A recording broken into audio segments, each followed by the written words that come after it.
Hi friends, welcome back to my channel. இன்னைக்கு வீடியோல நம்ம கிச்சன் வேலைகளை ரொம்ப ஈஸியா எளிமையா முடிக்கக்கூடிய ஒரு சில டிப்ஸ் அண்ட் ட்ரிக்ஸ் தான் பார்க்க போறோம். இது கூடவே நம்மளுடைய பணத்தை அதிகமான அளவுல மிச்சப்படுத்தக்கூடிய முக்கியமான ஒரு மணி சேவிங் டிப்ஸ் பார்க்கலாம். இந்த டிப்ஸ் மட்டும் தெரிஞ்சா கடைகள்லயும் ஆன்லைன்லயும் காசு கொடுத்து கண்டிப்பா இந்த பொருளை நீங்க வாங்கவே மாட்டீங்க. அந்த அளவுக்கு ரொம்பவே சூப்பரான ஒரு ஆர்கனைசர் டிப்ஸ் தான் இந்த வீடியோல நம்ம பார்க்க போறோம். இந்த டிப்ஸ் மட்டும் தெரிஞ்சா ஒரு ஸ்வீட் பாக்ஸை கூட நீங்க தூக்கி போட மாட்டீங்க. அது என்னன்றத வீடியோல பார்க்கலாம். பார்க்கறதுக்கு முன்னாடி நம்ம சேனலை சப்ஸ்கிரைப் பண்ணாதவங்க மறக்காம சப்ஸ்கிரைப் பண்ணி கூடவே இருக்கிற பெல் பட்டனையும் கிளிக் பண்ணிக்கோங்க. அப்பதான் நம்ம சேனல்ல இந்த மாதிரியான யூஸ்ஃபுல்லான வீடியோஸ் அப்லோட் ஆகும்போது உங்களுக்கு நோட்டிபிகேஷன் வரும். நீங்க மிஸ் பண்ணாம பார்க்கலாம். ஃபர்ஸ்ட் டிப் என்னன்னு பார்க்கலாம். தேங்காய் உடைச்சதுக்கு அப்புறமா இந்த டிப்ஸை ஃபாலோ பண்ணிக்கோங்க. தேங்காயை ஃப்ரிட்ஜில் வைக்கிறதுக்கு முன்னாடி லைட்டாக லெமன் ஜூஸை எல்லா இடத்துலையுமே அப்ளை பண்ணிட்டு நம்ம ஸ்டோர் பண்ணோம் அப்படின்னா சுற்றியும் பார்த்தீங்கன்னா கருப்பாகாது. அதே மாதிரி கலர் சேஞ்ச் ஆகாமல் இருக்கும். கெட்டு போகாமல் அழுகி போகாமல் ரொம்ப நாளைக்கு வச்சு ஸ்டோர் பண்ணி யூஸ் பண்ணிக்கலாம். ட்ரை பண்ணி பாருங்க. அடுத்த டிப்ஸ் என்னன்னு பார்க்கலாம். லெமனை 2 கட் பண்ணி எடுத்து வச்சிருக்கேன். இதில் லைட்டாக சால்ட் அப்ளை பண்ணிக்கலாம். எப்பயுமே லெமனை நம்ம பிழிஞ்சு எடுக்கிறோம் அப்படின்னா நமக்கு சாறு கம்மியாக தான் கிடைக்கும். இந்த மாதிரி லைட்டாக சால்ட் அப்ளை பண்ணிட்டு ஒரு 5 நிமிஷத்துக்கு அப்படியே வச்சுட்டு அதுக்கப்புறமா நீங்கள் பிழிஞ்சு பாருங்க. சாறு நல்ல ஒட்ட பிழிஞ்சு எடுத்துடலாம். கொஞ்சம் கூட அந்த சாறு அந்த பழத்துல இருக்கவே இருக்காது. நல்லா பிழிஞ்சு எடுக்கிறதுக்கு நல்ல வசதியா இருக்கும். லெமன்ல நம்ம சால்ட் அப்ளை பண்றதுனால லெமன் நல்லா இலகி கிடைக்கும். நமக்கு பிழியறதுக்கும் பாத்தீங்கன்னா ரொம்பவே ஈஸியா இருக்கும். கண்டிப்பா இந்த மாதிரி ஒரு தடவை ட்ரை பண்ணி பாருங்க. அடுத்த டிப்ஸ் என்னன்னு பார்க்கலாம். பேஸ்கெட்ல நடுவுல இந்த மாதிரி ஒரு கார்ட்போர்ட் பாக்ஸோ இல்லைன்னா ஒரு அட்டையோ ஏதாவது ஒன்று நடுவுல இந்த மாதிரி பார்ட்டிஷன் மாதிரி நம்ம வச்சுக்கலாம். இந்த மாதிரி வச்சிட்டோம் அப்படின்னா நம்ம 2 பொருட்களை கூட ஒரே பேஸ்கெட்ல சேர்த்து வைக்கலாம். இப்போ நான் சின்ன வெங்காயம் பெரிய வெங்காயம் ரெண்டுத்தையும் சேர்த்து வச்சிருக்கேன். நீங்க கிழங்கு வகைகள் கூட வைக்கிறதா இருந்தாலும் இந்த மாதிரி சேர்த்து வச்சுக்கலாம். அடுத்த டிப்ஸ் என்னன்னு பார்க்கலாம். வெஜிடபிள்ஸ்லாம் நம்ம செய்வறதுக்கு யூஸ் பண்ற அந்த பீலர் பாத்தீங்கன்னா நாளாக ரொம்பவே மொக்கையான மாதிரி ஆயிடும். அந்த ஷார்ப்னஸ் கம்மியான மாதிரி ஆயிடும். பழைய அகல் விளக்குகள் இருந்துச்சு அப்படின்னா அதை எடுத்து இந்த மாதிரி நல்லா தேய்ச்சி விட்டுட்டீங்க அப்படின்னா நல்லா அந்த ஷார்ப்னஸ் அதிகமாயிடும். காயெல்லாம் செய்வறதுக்கு நம்ம அடிக்கடி யூஸ் பண்றதுனால சீக்கிரமாவே மொக்கையாயிடும். வீக்லி ஒன்ஸ் இந்த மாதிரி நம்ம பண்ணி வச்சுக்கிட்டோம் அப்படின்னா காய் செய்வறதுக்கு ரொம்பவே வசதியா இருக்கும். கத்தி சிசர்லாம் கூட இந்த மாதிரி மெத்தட்ல நீங்க ஷார்ப் பண்ணி வச்சுக்கலாம். ஒரு குட்டியான ஈவினிங் ஸ்நாக்ஸ் ரெசிபி பார்க்கலாம். ஒரு பவுல்ல ஒரு 3 கைப்பிடி அளவுக்கு சிகப்பு அவல் எடுத்திருக்கேன். இதை நல்லா வாஷ் பண்ணி எடுத்துக்கலாம். இதுல தூசி துகள்லாம் இருக்கும் இல்லையா, சோ நல்லா வாஷ் பண்ணி எடுத்துக்கோங்க. நல்ல தண்ணி ஊத்தி ஒரு அரை மணி நேரத்துக்கு மட்டும் ஊற வச்சு எடுத்துக்கோங்க. இதை வெள்ளை அவல்ல கூட செய்யலாம். சப்போஸ் நீங்க வெள்ளை அவல்ல பண்றீங்க அப்படின்னா 10 நிமிஷத்துலயே ஊறிடும். அரை மணி நேரம் ஊற வச்சாலே கரெக்டா இருக்கும். கையில எடுத்து உடைச்சு பாக்குறப்போ அது உடையணும். ரொம்ப குழைவா இருக்க கூடாது. ஓரளவுக்கு நல்ல உதிரியா இருக்கிற மாதிரி பாத்துக்கோங்க. இதுல ஒரு கைப்பிடி அளவுக்கு தேங்காயை திருவி வச்சிருக்கேன். அதையும் இது கூட சேர்த்துக்கலாம். இப்போ இதுல தேவையான அளவுக்கு சுகர் ஆட் பண்ணிக்கலாம். சுகருக்கு பதிலா நீங்க வெல்லம், நாட்டு சக்கரை, கருப்பட்டி எது வேணாலும் நீங்க சேர்த்துக்கலாம். உங்களோட விருப்பம் தான். உங்களோட டேஸ்ட்டுக்கு ஏத்தா போல பார்த்து சேர்த்துக்கோங்க. இது கூடவே ஒரு 1/4 டீஸ்பூன் அளவுக்கு மட்டும் கீ ஆட் பண்ணிக்கலாம். ஒரு ஏலக்காயை தட்டி வச்சிருக்கேன். அதையும் இது கூட சேர்த்துட்டு நல்லா மிக்ஸ் பண்ணி விட்டுக்கோங்க. ஸ்கூல் விட்டு வர குழந்தைங்களுக்கு ஈவினிங் ஸ்நாக்ஸுக்கு இந்த மாதிரி செஞ்சு கொடுங்க. ரொம்பவே விரும்பி சாப்பிடுவாங்க. நல்லா மிக்ஸ் பண்ணிக்கோங்க. இது கூடவே நீங்க ட்ரை ஃப்ரூட்ஸ் ஏதாவது கூட நீங்க ஆட் பண்ணிக்கலாம். நான் டேட்ஸ் குட்டி குட்டியா கட் பண்ணிட்டு சேர்த்துக்கிறேன். இது கூட நீங்க ட்ரை ஃப்ரூட்ஸ் அப்படின்னா பாதாம், பிஸ்தா, முந்திரி எது வேணாலும் நீங்க சேர்த்துக்கலாம். உங்களோட விருப்பம் தான். எல்லாத்தையும் சேர்த்துட்டு நல்லா ஒரு தடவை மிக்ஸ் பண்ணிக்கோங்க. நீங்க விருப்பப்பட்டா இது கூட மில்க் அப்படின்னா கண்டென்ஸ்டு மில்க் ஏதாவது ஒன்று ஆட் பண்ணி கூட நீங்க சர்வ் பண்ணிக்கலாம். டேஸ்ட் இன்னும் சூப்பரா இருக்கும். நான் இது மட்டும் தான் ஆட் பண்ணிருக்கேன். ஜஸ்ட் ஒரு ½ அன் ஹவருக்கு மட்டும் ஃப்ரிட்ஜ்ல ஸ்டோர் பண்ணி வச்சுட்டு அதுக்கப்புறம் சர்வ் பண்ணி பாருங்க. சில்லுன்னு சர்வ் பண்ணும்போது டேஸ்ட் ரொம்ப சூப்பரா இருக்கும். அடுத்ததா ரொம்பவே யூஸ்ஃபுல்லா இருக்கக்கூடிய ஒரு மணி சேவிங் டிப்ஸ் தான் பார்க்க போறோம். எல்லார் வீட்லயுமே கண்டிப்பா ஸ்வீட் பாக்ஸ்லாம் இருக்கும். மோஸ்ட்லி அதை நம்ம யூஸ் பண்ண மாட்டோம். வேணான்னு சொல்லி தூக்கி போட்டுருவோம். இந்த டிப்ஸ் தெரிஞ்சா இனிமேல் நீங்க தூக்கி போடவே மாட்டீங்க.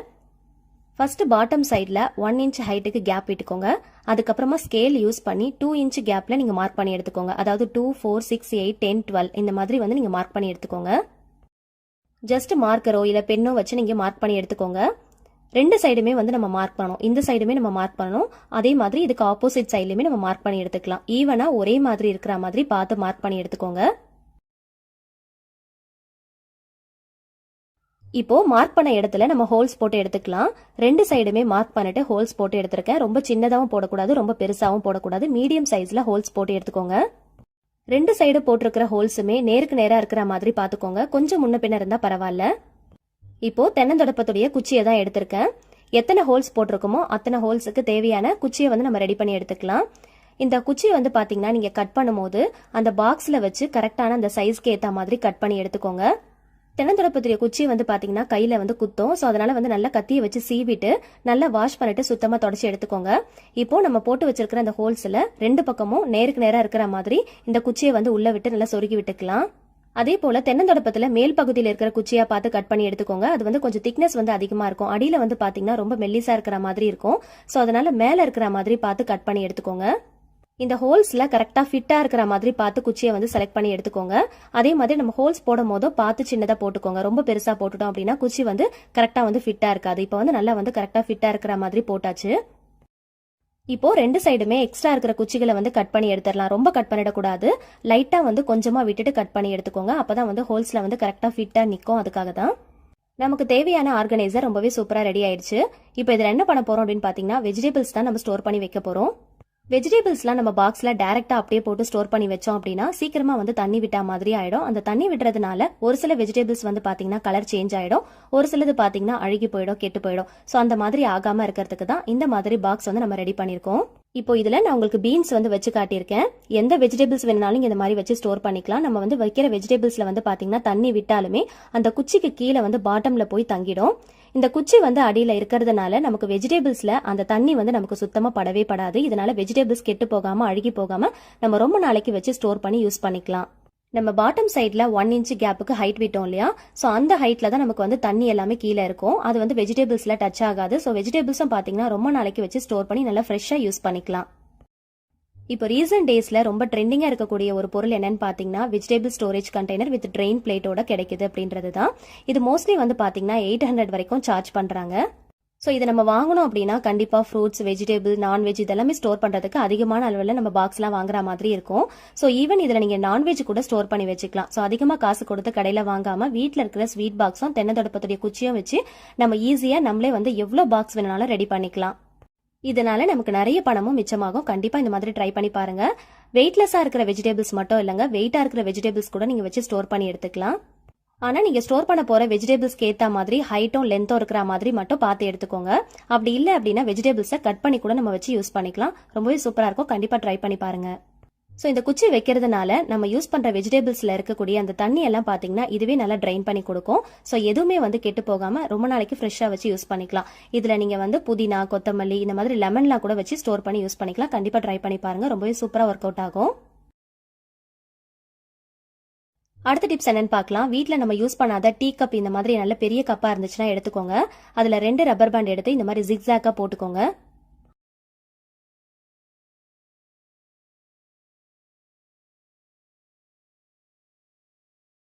இதுல நம்ம என்ன வைக்க போறோம் அப்படின்னு பாத்தீங்கன்னா சில்வர் ஸ்பூன், உடன் ஐட்டம்ல இருக்கிற ஸ்பூன், பிளாஸ்டிக் ஸ்பூன், ஃபோக் இந்த மாதிரி எல்லாமே நம்ம ஸ்டோர் பண்ணி வச்சுக்கலாம். ஸோ எல்லாத்தையுமே நம்ம ஒன்னா வச்சோம் அப்படின்னா மிக்ஸ் ஆயிடும். தேவைப்படும் போது நம்மளால சட்டுன்னு எடுக்க முடியாது. இந்த மாதிரி வச்சிட்டோம் அப்படின்னா பார்ட்டிஷனா பிரிச்சு வச்சோம் அப்படின்னா எடுக்கிறதுக்கு ரொம்ப ஈஸியா இருக்கும், பார்க்கறதுக்கும் ரொம்ப அழகா இருக்கும். கப் அப்படிங்கறதுனால எந்த இடத்துல வேணாலும் ஈஸியா நம்ம மூவ் பண்ணி வச்சுக்கலாம். ட்ரை பண்ணி பாருங்க. இந்த வீடியோல ஷேர் பண்ணிருக்கிற எல்லா டிப்ஸுமே உங்களுக்கு ஏதாவது ஒரு வகையில யூஸ்ஃபுல்லா இருக்கும்னு நினைக்கிறேன். முக்கியமா மணி சேவிங் டிப்ஸ் கண்டிப்பா ட்ரை பண்ணி பாருங்க. ரொம்பவே ஹெல்ப்ஃபுல்லா இருக்கும். மளிகை பொருட்கள்லாம் பாக்ஸ்ல போட்டு நம்ம ஸ்டோர் பண்ணி வைக்கிறோம் அப்படின்னா இந்த ஒரு சின்ன டிப்ஸை ஃபாலோ பண்ணிக்கோங்க. நம்ம எந்த மளிகை பொருட்களை பாக்ஸ்ல போடுறோமோ அந்த கவர்லயோ இல்ல பாக்ஸ்லயோ அதோட நேம் இருக்கும் இல்லையா, அதை வந்து கட் பண்ணி எடுத்துக்கோங்க. நம்ம இல்லாத டைம்ல நம்ம கிச்சனை யூஸ் பண்ணி வேற யாராவது சமைக்கிறாங்க அப்படின்னா எந்த பொருள் எங்க இருக்குன்னு தெரியாது இல்லையா? ஸோ அதை ஐடென்டிஃபை பண்றதுக்கு இந்த டிப்ஸ் ரொம்பவே ஹெல்ப்ஃபுல்லா இருக்கும். நேமை கட் பண்ணிட்டு பாக்ஸில் வச்சுட்டு அதுக்கப்புறமா செலஃபன் டேப்பை கட் பண்ணி ஒட்டுறதை விட ஃபர்ஸ்ட் செலஃபன் டேப்பை கட் பண்ணிட்டு அதோடைய சென்டரில் அந்த நேமை வந்து ஸ்டிக் பண்ணிக்கோங்க. அதுக்கப்புறமா எடுத்துகிட்டு போய் பாக்ஸில் ஸ்டிக் பண்ணிங்க அப்படின்னா ரொம்ப ஈஸியாக இருக்கும். ஸோ நம்ம கிச்சனை நம்ம யூஸ் பண்ணும் போது எந்த பொருள் எங்கே இருக்குன்னு தெரியும். நம்ம இல்லாத டைமில் வேறு யாராவது சமைக்கிறாங்க அப்படின்னா ஒரு சில பொருள் ஒரே மாதிரி இருக்கும். ஸோ ஐடென்டிஃபை பண்ணுறதுக்கு கஷ்டமாக இருக்கும் இல்லையா? ஸோ இந்த மாதிரி ஸ்டிக் பண்ணி வச்சிட்டோம் அப்படின்னா அவங்களுக்கு ஐடென்டிஃபை பண்ணுறதுக்கு ரொம்ப ஈஸியாக இருக்கும். ட்ரை பண்ணி பாருங்கள். அடுத்த டிப் என்னன்னு பார்க்கலாம். செலஃபன் டேப்பை யூஸ் பண்ணி முடிச்சதுக்கு அப்புறமா அப்படியே ஸ்டிக் பண்ணிட்டோம் அப்படின்னா அதோட ஸ்டார்டிங் பாயிண்ட்டை கண்டுபிடிக்கிறது கஷ்டமா இருக்கும். ஸோ அந்த சமயத்தில் இந்த ஒரு சின்ன டிப்பை ஃபாலோ பண்ணிக்கோங்க. பாக்ஸில் இருக்கிற அட்டையை கொஞ்சம் இந்த மாதிரி மெல்லிஸாக நீளமாக கட் பண்ணிட்டு அந்த சைடில் ஒட்டி விட்டுட்டோம் அப்படின்னா கொஞ்சம் மேலால் விட்டுட்டு நீங்கள் ஒட்டி விட்டுட்டீங்க அப்படின்னா எடுக்கிறதுக்கு ரொம்ப ஈஸியாக இருக்கும். ஸ்டார்டிங் பாயிண்ட்டை ஐடென்டிஃபை பண்ணிடலாம். அடுத்த டிப் என்னன்னு பார்க்கலாம். இதுக்காக ஒரு பவுல் எடுத்திருக்கேன். இதில் லாஸ்ட்டாக நம்ம யூஸ் பண்ணி முடிச்சதுக்கப்புறமா தோசை மாவு இருக்கும் இல்லையா, அதில் கொஞ்சமாக தண்ணி ஊற்றி நல்லா மிக்ஸ் பண்ணிட்டு சேர்த்துக்கோங்க. 2 டீஸ்பூன் அளவுக்கு புளிச்ச தயிர் எடுத்துக்கோங்க. இது கூட சேர்த்து நல்லா மிக்ஸ் பண்ணிக்கோங்க. இது கூடவே பாத்திரம் கழுவுற லிக்விட் ஒரு 4லேருந்து 5 ட்ராப் அளவுக்கு சேர்த்துட்டு நல்லா கலந்து விட்டுக்கோங்க. இப்போ ஒரு சின்ன பவுலில் கொலுசை போட்டுடலாம். இப்போ நம்ம ரெடி பண்ணி வச்சிருக்கிற இந்த லிக்விடை இதில் ஊற்றி நல்லா டிப் பண்ணி வச்சிடலாம். ஒரு 20 நிமிஷத்துக்கு அப்படியே விட்டுருங்க.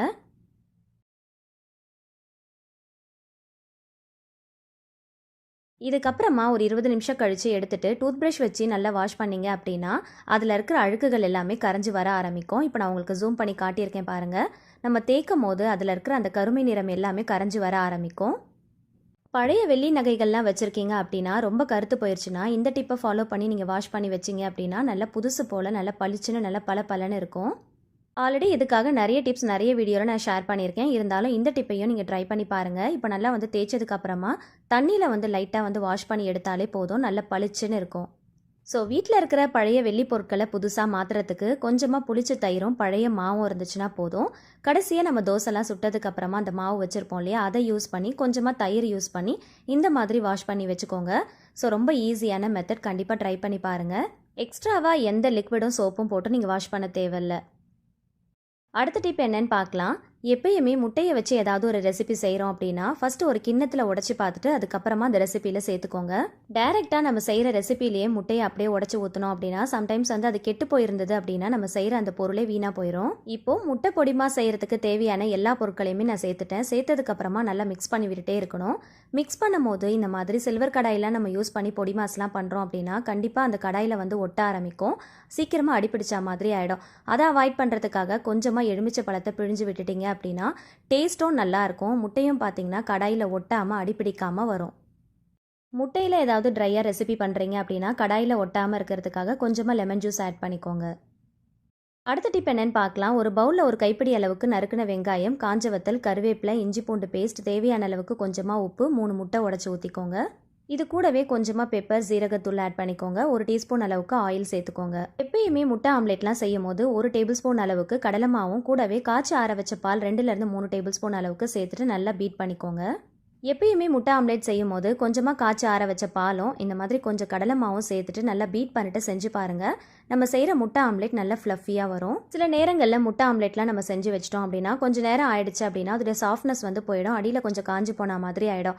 அந்த மாதிரி ஆகாமல் எவ்வளோ நேரம் ஆனாலும் நல்லா சாஃப்டாக இருக்கும், அதே சமயத்தில் நல்ல டேஸ்டியாகவும் இருக்கும். கண்டிப்பாக ட்ரை பண்ணி பாருங்கள். அடுத்த டிப்ஸ் என்னன்னு பார்க்கறதுக்கு முன்னாடி ஒரு ரெசிபி பார்த்துடலாம். கடாயில் கொஞ்சமாக தேங்காய் எண்ணெய் சேர்த்து சூடானதும் கடுகு, உளுந்து, காஞ்ச வத்தல், கருவேப்பிலை, கொஞ்சமாக பெருங்காயத்தூள், நறுக்கின பூண்டு சேர்த்து நல்லா பொரிய விடுங்க.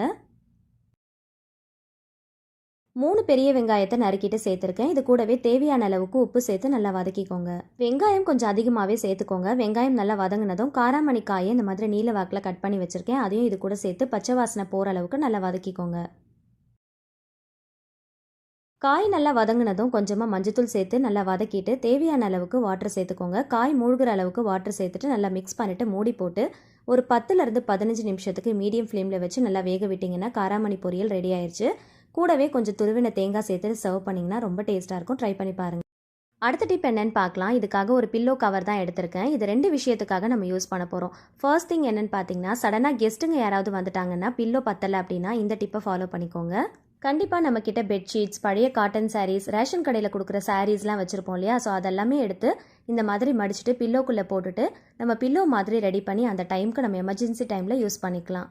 அதே போல் இதை இன்னொரு விஷயத்துக்காகவும் யூஸ் பண்ணிக்கலாம். நம்ம வீட்டில் யூஸ் பண்ணுற பெட்ஷீட்ஸ் எல்லாமே நம்ம மடித்து வச்சோம் அப்படின்னா வீட்டில் குட்டி பசங்க இருக்காங்க அப்படின்னா களைச்சி போட்டுருவாங்க, ஸோ அங்கே இங்கேன்னு கிடக்கும். ஸோ ஒரே இடத்துல ஆர்கனைஸ் பண்ணுறதுக்கு இந்த மாதிரி பழைய பில்லோ கவர்ஸ் இருந்தால் கூட மொத்தமாக எல்லா பெட்ஷீட்ஸையும் மடித்து ஒரே இடத்துல வச்சு நம்ம ஆர்கனைஸ் பண்ணிக்கலாம். எக்ஸ்ட்ரா பில்லோ கவர்ஸ்லாம் இருந்துச்சு அப்படின்னா பெட்ஷீட் எல்லாம் மடித்து ஒரே இடத்துல வைக்கிறதுக்கு யூஸ் பண்ணிக்கோங்க. அடுத்த டிப் என்னன்னு பார்க்கலாம். இதுக்காக ஒரு பழைய பெல்ட் தான் எடுத்திருக்கேன். இதுக்கு நடுவில் ஒரு கம்பி இருக்கும் இல்லையா, அது உடஞ்சி போயிடுச்சு. இதுக்கப்புறம் இந்த பெல்ட்டை யூஸ் பண்ண முடியாது. இந்த மாதிரி பெல்ட்டாக பார்த்து எடுத்துக்கோங்க. இந்த மாதிரி உடஞ்சி போன யூஸ் இல்லாத பெல்ட்டை நம்ம அப்படியே போட்டு வச்சுருவோம் இல்லையா, அந்த மாதிரி போட்டு வைக்காம இந்த விஷயத்துக்காக யூஸ் பண்ணிக்கோங்க. பெல்ட்டை இந்த மாதிரி ஃபுல்லாக விரித்து போட்டுட்டு சென்டரில் நம்ம யூஸ் பண்ணுற பெட்ஷீட்ஸ் எல்லாத்தையுமே மடித்து இந்த மாதிரி வச்சுக்கோங்க. வச்சுட்டு இந்த பெல்ட்டால் நல்லா டைட் பண்ணி விட்டுருங்க. டெய்லியுமே பெட்ஷீட்லாம் நம்ம யூஸ் பண்ணிட்டு மடித்து வைப்போம். குழந்தைங்க இருந்தாங்க அப்படின்னா களைச்சி போட்டுருவாங்க, நமக்கு வேலையும் ரொம்ப அதிகமாகிடும். கை தவறி கீழே விழுந்தால் கூட பெட்ஷீட் எல்லாம் களைஞ்சி போயிடும். ஸோ இந்த மாதிரி எல்லா பெட்ஷீட்டையும் மொத்தமாக மடித்து யூஸ் ஆகாத வேஸ்ட் பெல்ட்டில் நம்ம மடித்து வச்சிட்டோம் அப்படின்னா இந்த மாதிரி டைட் பண்ணி வச்சிட்டோம் அப்படின்னா குழந்தைங்க வந்து கீழே போட்டாலும் அது களைஞ்சி போகாது. அங்கே இங்கேன்னு இல்லாமல் ஒரே இடத்துல அழகாக ஆர்கனைஸ் பண்ணி வச்சுக்கலாம். ஜஸ்ட் பெல்ட்டை வந்து இங்கே டைட் பண்ணாலே போதும், அது களைஞ்சி வரவே வராது. இருந்தாலும் உங்களுக்கு இன்னும் டைட்டாக இருக்கணும்னு நினச்சிங்கன்னா இந்த மாதிரி துணி காய வைக்கிற கிளிப்போ இல்லைனா சணல் கயிறோ போட்டு நீங்கள் டைட் பண்ணி வச்சுக்கலாம். தேவைப்படும் போது அதை ரிமூவ் பண்ணிவிட்டு நீங்கள் எடுத்துக்கலாம்.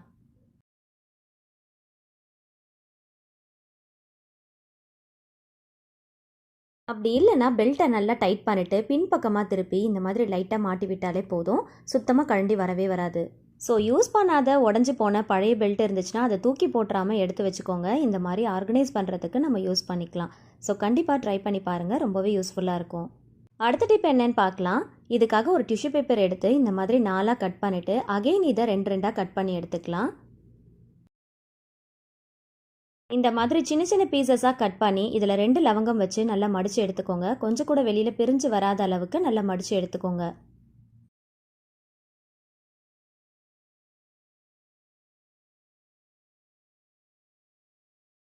வாங்கி வைக்கிற ட்ரை ஃப்ரூட்ஸ் எல்லாம் சீக்கிரமாக பதத்து போன மாதிரி ஆகிடும். அதிகமான குவான்டிட்டியில் வாங்கி ஸ்டோர் பண்ணி வைக்கிறீங்க அப்படின்னா இதில் இந்த மாதிரி லவங்கத்தை மடித்து உள்ளே போட்டு வச்சுருங்க. சீக்கிரமாக பதத்து போகாமல் வாங்கும் போது எந்த அளவுக்கு கிறிஸ்பினஸ் இருக்கோ அதே மாதிரி. லவங்கத்தை டைரெக்டாக உள்ளே போட்டோம் அப்படின்னா அதோட ஸ்மெல் வரும். சில பேருக்கு அது பிடிக்கும், சில பேருக்கு அது பிடிக்காது. அதனால் இந்த மாதிரி டிஷ்யூ பேப்பரில் மடிச்சுட்டு உள்ளே போட்டு ஸ்டோர் பண்ணி வச்சுக்கோங்க. இந்த ஆப்பம் செய்யறதுக்கு நான் 1 கப் அளவுக்கு இடியாப்ப மாவு தான் எடுத்திருக்கேன். நீங்கள் சாதாரண அரிசி மாவு கூட எடுத்துக்கலாம். 1/4 கப் அளவுக்கு துருவின தேங்காய் எடுத்துக்கோங்க. நம்ம தேங்காய் சேர்க்குறப்போ நல்லா டேஸ்ட்டாக இருக்கும். 1/4 கப் அளவுக்கு வடித்த சாதம் எடுத்துக்கலாம். 1 டீஸ்பூன் அளவுக்கு சுகர் ஆட் பண்ணிக்கோங்க. 1/4 டீஸ்பூன் அளவுக்கு உப்பு சேர்த்துக்கலாம். இதில் கொஞ்சமாக தண்ணி விட்டு நல்லா மைய அரைச்சிட்டு வந்துடலாம். இப்போ நான் நல்லா அரைச்சிட்டு வந்துட்டேன். நல்லா மைய அரைச்சிருக்கணும். அப்போ தான் ஆப்பம் நல்லா சாஃப்டாக வரும். இப்போ இது ஒரு பவுலுக்கு மாற்றிடலாம். மாவு நீங்கள் அரைக்கப்போ நல்லா மைய அரைச்சிக்கணும். அதே மாதிரி தண்ணி கொஞ்சமாக சேர்த்து அரைச்சிக்கோங்க. தேவைப்படுறப்போ நம்ம சேர்த்துக்கலாம். முதல்ல நீங்கள் ரொம்ப சேர்த்துற வேண்டாம். இப்போ மிக்ஸி ஜாரில் கொஞ்சமாக தண்ணி ஊற்றி அலசிட்டு சேர்த்துக்கலாம். இப்போ இது கூட 1 டீஸ்பூன் அளவுக்கு ஈஸ்ட் ஆட் பண்ணுறேன். ஈஸ்ட் சேர்க்கறதுனால சீக்கிரமாக நமக்கு மாவு புளிச்சு வந்துடும். மாவு நல்லா புளிச்சு வந்தால் தான் ஆப்பம் நம்மளால் செய்ய முடியும். ஸோ அதனால் நல்லா மிக்ஸ் பண்ணி விட்டுக்கலாம். ஸோ இந்த அளவுக்கு கன்சிஸ்டன்சி இருந்தால் போதும். நல்லா மிக்ஸ் பண்ணிக்கோங்க. நம்ம சேர்த்துருக்கிற அந்த சுகரோட இந்த ஈஸ்ட் ஆக்டிவேட் ஆகி 2 மணி நேரத்துலேயே நமக்கு மாவு நல்லா புளிச்சு வந்துடும். இப்போ ஒரு மூடி போட்டு 2 மணி நேரத்துக்கு அப்படியே விட்டுறலாம். 2 மணி நேரம் கழித்து ஓப்பன் பண்ணி பாருங்கள். மாவு நல்லா பொங்கி வந்திருக்கு. ஸோ நீங்கள் வைக்கிற இடம் பார்த்திங்கன்னா நல்லா ஹீட்டான பிளேஸாக இருக்கணும். அப்போ தான் மாவு நல்லா பொங்கி வரும். சப்போஸ் நீங்கள் கூலிங்கான பிளேஸில் இருக்கிறீங்க அப்படின்னா ஹீட்டருக்கு பக்கத்தில் அப்படி இல்லைனா ஓவனில் கூட நீங்கள் லைட்டை ஆன் பண்ணிட்டு வச்சிட்டிங்க அப்படின்னா இந்த அளவுக்கு நல்லா பொங்கி வந்துடும். நல்லா இந்த மாதிரி பொங்கி வந்தால் தான் ஆப்பம் நல்லா சாஃப்டாக இருக்கும். இப்போ இது நல்லா மிக்ஸ் பண்ணி விட்டுக்கலாம்.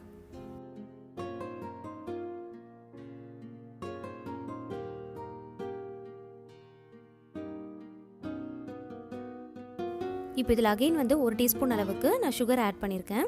கொஞ்சமாக தண்ணி சேர்த்துக்கலாம். நம்ம சுகர் எதுக்கு ஆட் பண்ணுறோம் அப்படின்னா அப்போ தான் நம்ம சுடுறப்போ ஓரத்தில் நல்லா செவந்து வரும். அதுக்காக தான் நம்ம சுகர் ஆட் பண்ணுறோம். ஆல்ரெடி மாவு புளிக்க வைக்கிறதுக்கு முன்னாடி 1 டீஸ்பூன் ஆட் பண்ணோம் இல்லையா, இப்போ 1 டீஸ்பூன் ஆட் பண்ணிக்கோங்க. இந்த அளவுக்கு கன்சிஸ்டன்சியில் நல்லா கரைச்சி எடுத்துக்கோங்க.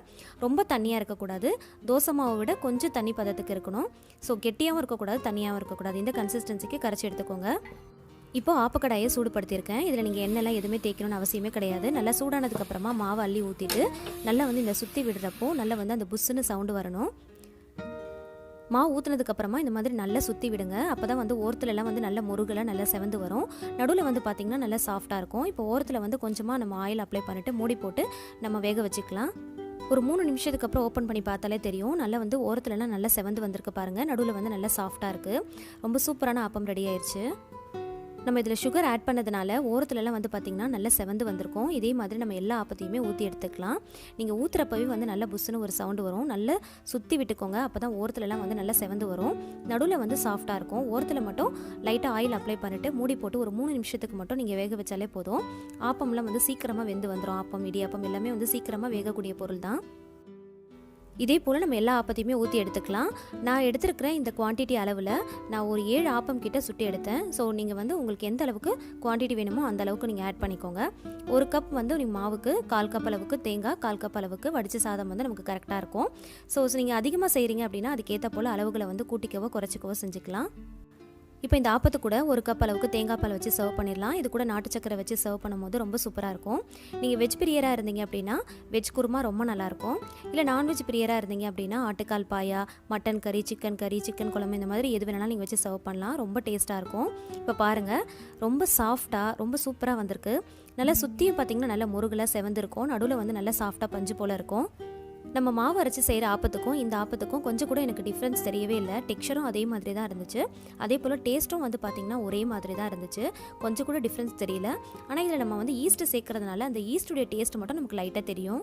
இதை உங்களுக்கு நான் பிச்சு காட்டியிருக்கேன் பாருங்கள். நல்லா வந்து மெத்துன்னு நல்லா சாஃப்டாக இருந்தது.